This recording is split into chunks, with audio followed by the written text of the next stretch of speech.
शुरू में करूंगी 7 घोटाले। एक पहला है भारतमाला प्रोजेक्ट से करीब 70-75 हजार किलोमीटर की सड़क बननी थी और इसका पैसा CCA, cabinet committee on economic affairs, जो आर्थिक मामलों की कैबिनेट कमेटी होती है जिसकी अध्यक्षता स्वयं प्रधानमंत्री करते हैं, उन्होंने इसका फंड दिया था। और फंड ही नहीं दिया था, वो इसमें पैसा खर्चा कैसे होता है उसकी निगरानी भी करते हैं। इसमें जो भी टोटल, और इसके हम आपको प्रेस रिलीज में सारे फिगर्स दे रहे हैं, इसमें 15 करोड़ 37 लाख रुपए पर 1 किलोमीटर सड़क बननी थी। इन लोगों ने बढ़ाकर 32 करोड़ 17 लाख कर दिया, दुगने से भी ज्यादा। और ये पीएम की निगरानी में सीसीए की नाक के नीचे भारत सरकार के आंखों के सामने हो रहा था। सिर्फ पैसा ही नहीं दोगुना किया गया, इसमें और भी बड़ी धांधलियां सामने आई हैं। इसमें पता चला है कि फर्जी दस्तावेजों के आधार पर बिडर्स का चयन हो गया, बिडिंग प्रक्रिया में बड़ा फर्जीवाड़ा सामने आया है, विस्तृत परियोजना रिपोर्ट पर काम भी नहीं हुआ, एस्क्रो अकाउंट से करीब 3,500 करोड़ रुपए का हेरफेर हुआ। और सबसे बड़ी बात यह है कि इसके किसी भी जब रोड बनता है तो एक सेफ्टी कंसल्टेंट रखा जाता है कि आपके और हमारे जैसे लोग जो इस देश के नागरिक हैं जब सड़क पे चलें तो सुरक्षित रहें। सरकार ने यह भी जरूरी नहीं समझा। भारतमाला के कितने ही हिस्सों में एक भी सेफ्टी कंसल्टेंट नहीं है। तो अगर आप भारतमाला की किसी सड़क पर चल रहे हैं करीब 70,000 किलोमीटर की, तो अपनी जान की, अपने माल की, अपने खुद के रखवाले आप हैं, सरकार की जिम्मेदारी नहीं, क्योंकि उनके पास सेफ्टी कंसल्टेंट रखने का टाइम ही नहीं था। तो भारतमाला में दुगनी करी लागत और हर तरह के फर्जीवाड़ा करके भगवान जाने किसको किसको ये टेंडर दिए गए, जिन्होंने सेफ्टी कंसल्टेंट्स तक नहीं रखे, एस्क्रो अकाउंट से हेराफेरी हुई। फिर यही द्वारका एक्सप्रेसवे में स्वीकृत लागत जो थी वो करीब 18 करोड़ प्रति किलोमीटर थी। सरकार का कहना है बहुत बढ़िया बना है द्वारका एक्सप्रेसवे, अच्छी बात है, बनना अच्छा भी चाहिए। उसकी कीमत 250 करोड़ प्रति किलोमीटर हो गई। कहां 18 करोड़ प्रति किलोमीटर स्वीकृत और कहां 250 करोड़ प्रति किलोमीटर। और आप ये सोचिए कि 2 किलोमीटर बनाने में 500 करोड़ खर्चा हो गए और उस 500 करोड़ में मंगलयान पहुंच गया। यह सरकार की असलियत है। मंत्रालय ने एक एक्सप्लेनेशन इशू किया, वो सवाल और उजागर करता है। क्या बन गया भाई ऐसा? कौन सा ऐसा विश्व का 8वां 9वां अजूबा बना जिसकी कीमत 18 करोड़ से बढ़कर 250 करोड़ प्रति किलोमीटर हो गई? अब ऐसा हाईवे बना होगा जिसमें आप चेहरा देख सकते होंगे, अन्यथा तो इतना कीमत बढ़ना बड़ा मुश्किल का काम है।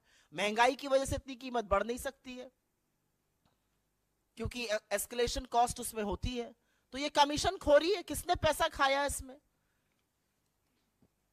तीसरी, टोल में लूट। आप सब लोग तो खूब टोल देते होंगे आते जाते वक्त। अगर दिल्ली से मुंबई आज जाना हो तो 6,000 रुपए का तो आप टोल ही दे दीजिएगा सड़कों पर, और मजाक नहीं कर रही हूं, जाकर देखिएगा 6,000 रुपए का टोल दिल्ली से मुंबई अगर आपको दूरी नापनी है सड़क से।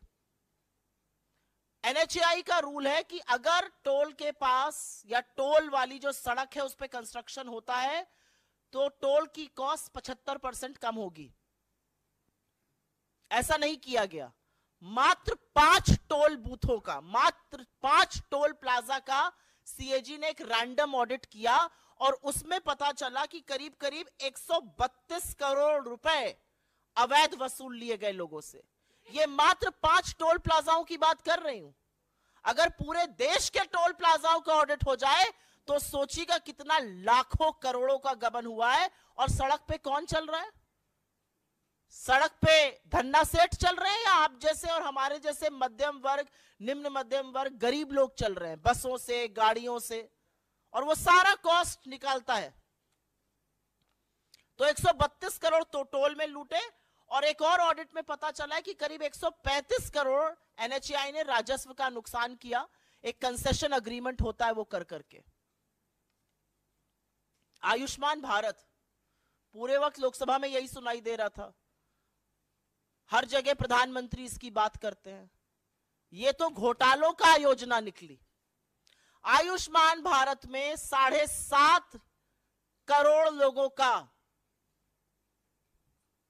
7.5 लाख लोगों का, सॉरी, एक नंबर से रजिस्ट्रेशन हुआ है। आप किसी भी आधार सेंटर जाइए, किसी भी आयुष्मान सेंटर जाइए, वो सबसे पहले आपसे आपका फोन नंबर पूछते हैं। एक नंबर से 7.5 लाख लोगों का रजिस्ट्रेशन।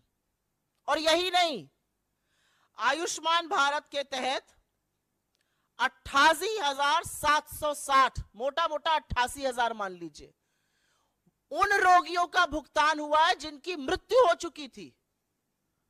मृत लोगों का इलाज दिखाकर क्लेम क्या भुगतान हुआ है।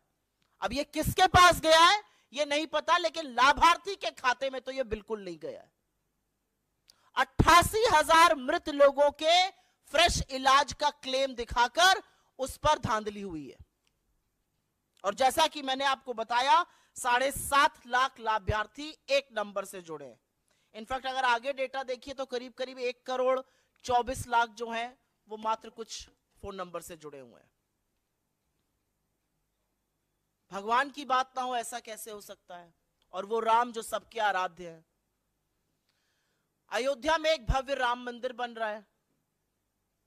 जमीन में जितनी दलाली भारतीय जनता पार्टी के नेता, एसडीएम, कानूनगो सब मिलकर कर सकते थे, बड़े बड़े नेता, ट्रस्ट के लोग, वो तो खूब हुई, वो आप लोगों ने देखा। और सरकार की बेशर्मी कह लीजिए या थेथराई कह लीजिए, एक शब्द उस पर बोला नहीं गया।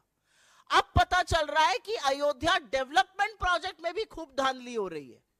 और धांधली ऐसी वैसी नहीं हो रही है। पैसा जो जनता का है वो जा रहा है ठेकेदारों के गल्ले में, अनुचित लाभ पहुंचाया जा रहा है। ऐसे ऐसे ठेकेदारों को जीएसटी का भुगतान हो रहा है जिनका रजिस्ट्रेशन कैंसिल हो चुका है। सिंचाई विभाग ने तो ऐसे लोगों को ठेका दे दिया जो अयोग्य थे। जो कार्यान्वयन एजेंसी है उत्तर प्रदेश राजकीय निर्माण निगम, उन्होंने परफॉर्मेंस गारंटी का एक पैसा होता है जो ठेकेदारों से जमा कराना होता है, वो तक जमा नहीं कराया। तो ये तो भगवान के नाम पर लूट मची हुई। पहले जमीन की धांधली में सस्ते में जमीन लेकर महंगे महंगे दामों में ट्रस्ट को बेचकर खूब पैसा कमाया इन तथाकथित राम भक्तों ने। हमारे आराध्य को, हमारे ईश्वर को भी नहीं छोड़ा। और अब उसी अयोध्या डेवलपमेंट प्रोजेक्ट में बड़ा घोटाला सामने आ रहा है कि करीब करीब 20 करोड़ रुपए तो ऐसे ठेकेदारों के गल्ले में गए जो अयोग्य थे। रजिस्ट्रेशन कैंसिल, जीएसटी का भुगतान आ रहा है। ग्रामीण विकास मंत्रालय, रूरल डेवलपमेंट मिनिस्ट्री, ये छठा घोटाला सामने आया है। क्या कहता है ये घोटाला? इसमें पेंशन का एक प्रयोजन होता है। वो पेंशन किसको जाती है? वो पेंशन जाती है वृद्धा पेंशन, विधवा पेंशन और विकलांग पेंशन। हर गांव में अगर आप आज की तारीख में चले जाइए तो आपको 10 लोग ऐसे मिल जाएंगे, वृद्धा, विकलांग, वृद्ध मिलाकर, जो कहेंगे हमारी पेंशन नहीं आ रही है। किसी भी जगह चले जाइए, वो कहेंगे हमारी पेंशन नहीं आ रही है। फिर हम उनको दिलासा देते हैं कि हम कुछ करते हैं, फिर हम डीएम को चिट्ठी लिखते हैं, फिर डीएम कहता है कि नहीं ऐसा आवंटित फंड कम हो गया है, क्या किया जाए। ऐसा तमाम जगह होता है, एटलीस्ट जहां जहां मैं जाती हूं वहां जरूर होता है। अब पता चल रहा है ऐसा क्यों हो रहा है? क्योंकि जो वृद्धा पेंशन, विकलांग पेंशन, विधवा पेंशन का पैसा है वो सरकार दूसरी योजनाओं के प्रचार प्रसार में खर्च कर रही है। सीएजी की रिपोर्ट से यह सामने आया है कि सरकार ने इस पैसे से होर्डिंग लगवाए ग्राम समृद्धि स्वच्छ भारत पखवाड़ा के 19 राज्यों के हर जिले में।